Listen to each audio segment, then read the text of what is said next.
श्रीलक्ष्मी श्रीमहालक्ष्मी क्षीरसागरकन्यका उत्तिष्ठ हरिसम्प्रीते भक्तानां भाग्यदायिनी।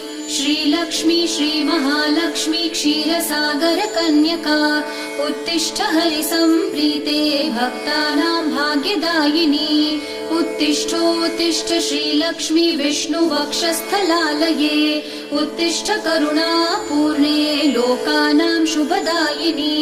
उत्तिष्ठोत्तिष्ठ श्रीलक्ष्मी विष्णुवक्षस्थलालये उत्तिष्ठ करुणापूर्णे लोकानां शुभदायिनी।